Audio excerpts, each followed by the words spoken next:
Washington, Oregon, California have a ton going on that they need to address. And they're also dealing with these massive budget deficits because they just cannot stop spending money on absolute nonsense. But despite all of that, despite the needs of their own constituents, they are quite literally obsessed with illegal aliens.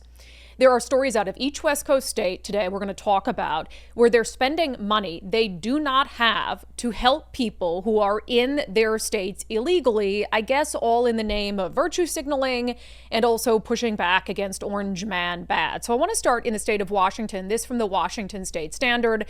Washington Attorney General Nick Brown pushing a new law to protect workers from immigration raids.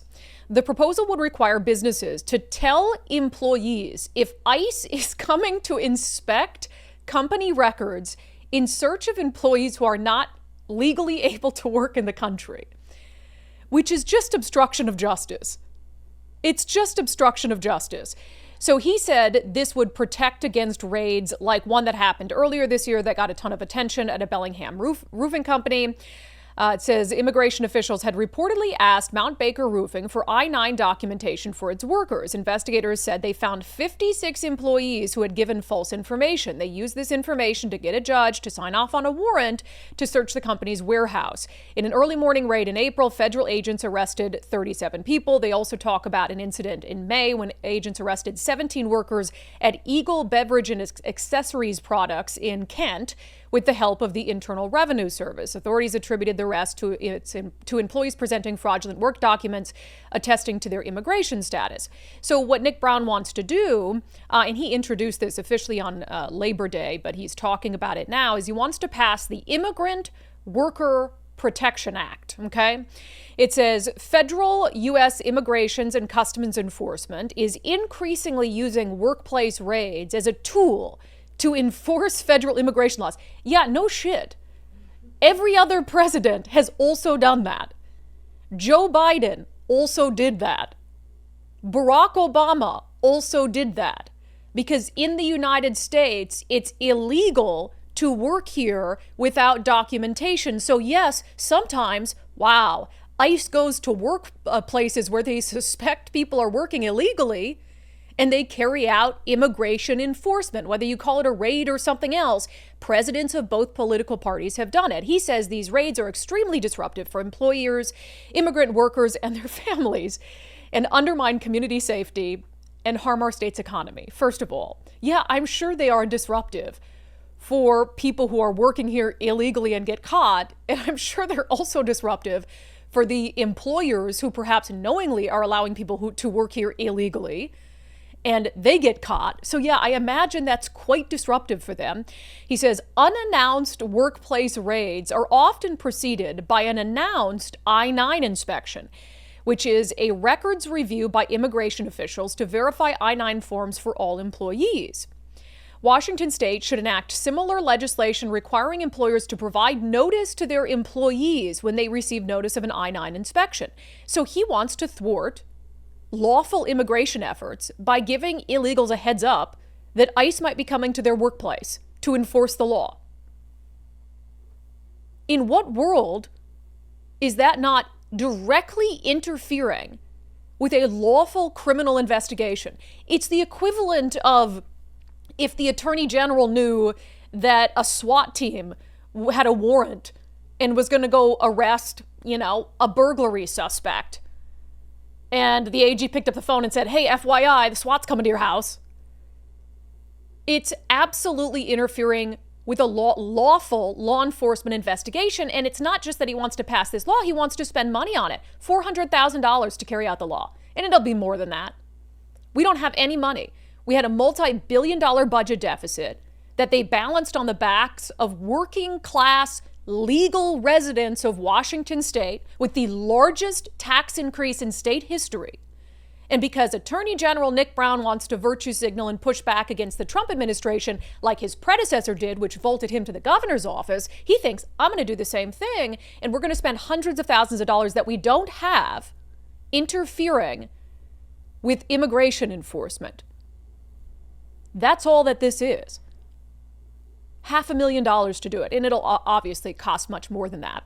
So that's what's happening in Washington state. Absolutely unreal. I had to laugh at the last line of this, though.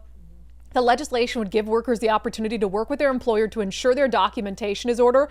Yeah, I'm sure that's what the notice is for. So they can work with their employer to ensure that when ICE comes, their documentation is in order, not so they have time to flee, which is, of course, what's going to happen. And then he says it also gives them time to speak to an attorney and make a plan with their family. Yeah, it's called I have to flee and go into hiding. FYI, if ICE comes to our door, don't tell them where I am. And this is the state's chief law enforcer. How can you be the state's chief law enforcer and push to pass a law to actively interfere in lawful immigration enforcement? That should be enough to cost you your job. That should be enough to remove you from office. It's wild. So similar thing happening. Let's just keep going south. Crazy West Coast wall of absolute nonsense. So this from the Post Millennial. Oregon Democrats give $1.5 billion in free health care to illegal immigrants statewide. So again, Oregon's in a budget crisis, just like California is, just like Washington State is, but it doesn't stop them from virtue signaling with the money of hardworking people. It says Oregon's Democratic-controlled legislature has finalized a 2025-2027 budget that allocates $1.5 billion in state and federal funds to free healthcare coverage, which includes coverage for illegal immigrants. The funds, drawn from the state's Healthier Oregon program, exceed the $717 million earmarked for the Oregon State Police by more than double. And I think this is worthy of pointing out. They are now going to spend twice what they spend on the Oregon State Police on free healthcare, including for illegals. If that doesn't tell you their priorities, I do not know what would.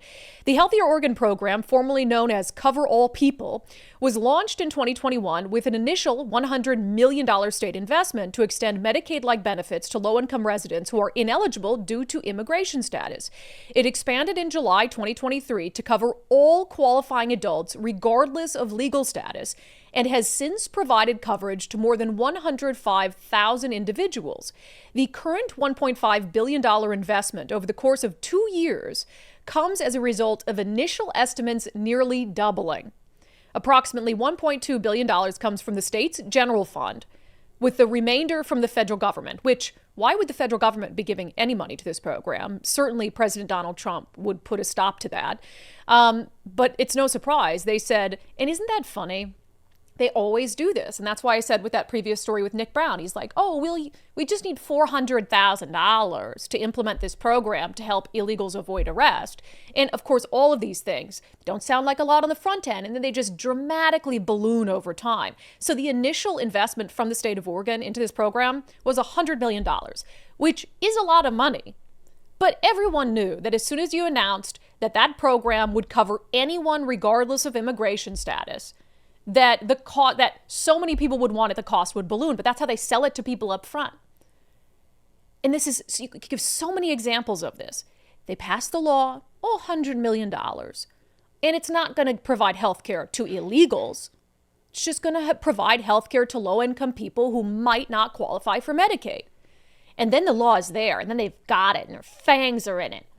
And then they're not going to get rid of it, and then it makes it easier to amend it and to change it and to increase the amount over time. So $100 million balloons to $1.5 billion. Not for illegals, changes to yes for illegals, for anyone. And now, all of a sudden, overnight, you're spending twice as much on giving health care to illegals in one single state than you are for the Oregon State Police at a time when your state is having a crime crisis. It makes no sense. And even if you think, even if you're one of those soft-hearted people and you think, nobody's illegal on stolen land and we have to give everyone free crap, just the dishonesty of how these programs develop over time and the sheer amount of money that they're spending on it should be a red flag to you. Similar with Oregon's homeless crisis right now.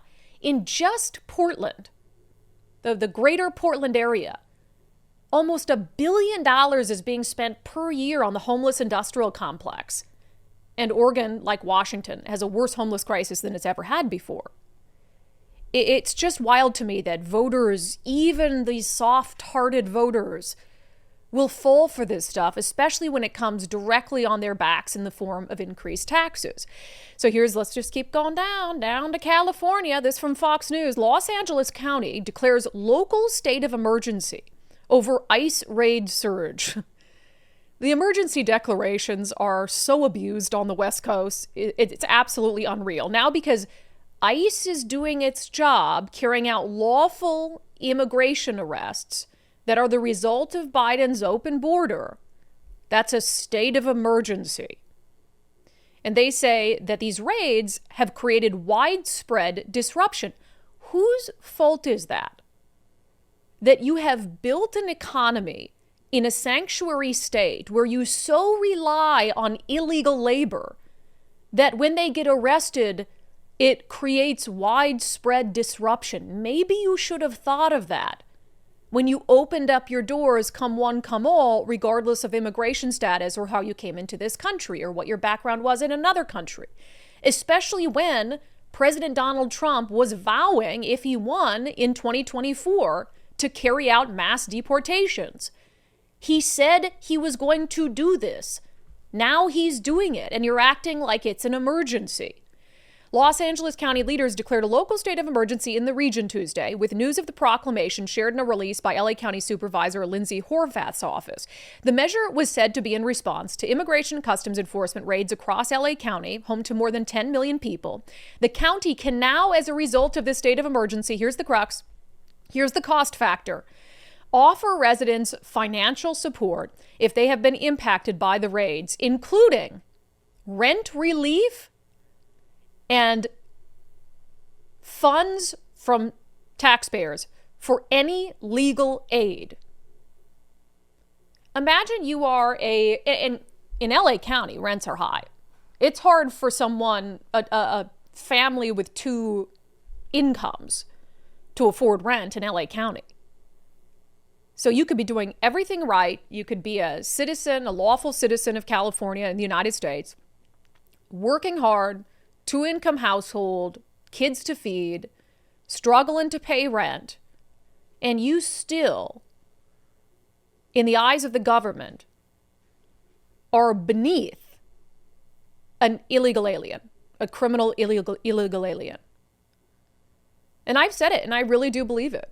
Democratic leaders on the West Coast care more about criminal illegal aliens than they care about law-abiding, hardworking citizens of their states. I don't know how you could deny it at this point, because all of this is being put on the backs of legal residents who are working and paying into the system. I don't know how anyone can spin that as fair and just. So you could be working, two jobs trying to afford rent, and the government's not giving you help and a handout. But if you're in the country illegally, and because of immigration raids and you're scared and can't go to work and don't want to leave your house or whatever it is, the government will cover your rent with taxpayer funds. It's nuts. It's absolutely insane. And I have empathy. It's not, whenever we talk about this stuff, it's like, oh, that's cold and mean, and these are human beings. That's fine. But when they came into this country illegally, they knew what they were getting into. They should have known. They were in this no-go zone where, depending on what president was in the White House, it might become very difficult to be able to stay here and earn a living. And they chose to do it anyway. And now they're suffering the consequences of that. And had Biden not let so many of them in the first place, President Donald Trump wouldn't be carrying out mass deportations. And these West Coast states that are in budget crises can come up with the money and have the money to help illegals pay their rent, to help illegals get an attorney, to help illegals get a heads up when someone might be coming to their workplace to carry out an immigration raid, to help illegals get free health care when some of their own residents can't even afford health care. The West Coast has really lost its mind. And that's why, it's one of the reasons people always ask me, Brandi, why aren't you, focused on maybe trying to do a national show or something? Are you ever going to, leave Washington and go do, a larger political show? Hell no. I mean, the West Coast needs more help than anyone else. And somebody said it yesterday, and I can't remember, we're like the crash test dummy of dumbness. Where the rest of the country, if they just pay more attention to what's happening on the West Coast in places like Seattle and Portland and LA, they'll get a taste of things to come. If they continue to allow this progressivism and this democratic socialism to creep its way east. And so the very best thing we can do for the country is to continue to raise awareness for the insane socialist light policies that have embedded themselves on the West Coast so that we can stop them here and that they don't spread any further. These people should be ashamed, and I think the most dangerous one of all of these, frankly, is Attorney General Nick Brown. Because I don't know how that's not illegal. To say we're going to pass a law and use taxpayer funds in the state of Washington to thwart immigration raids and give criminals a heads up that law enforcement is coming. It's really, frankly, disgusting stuff.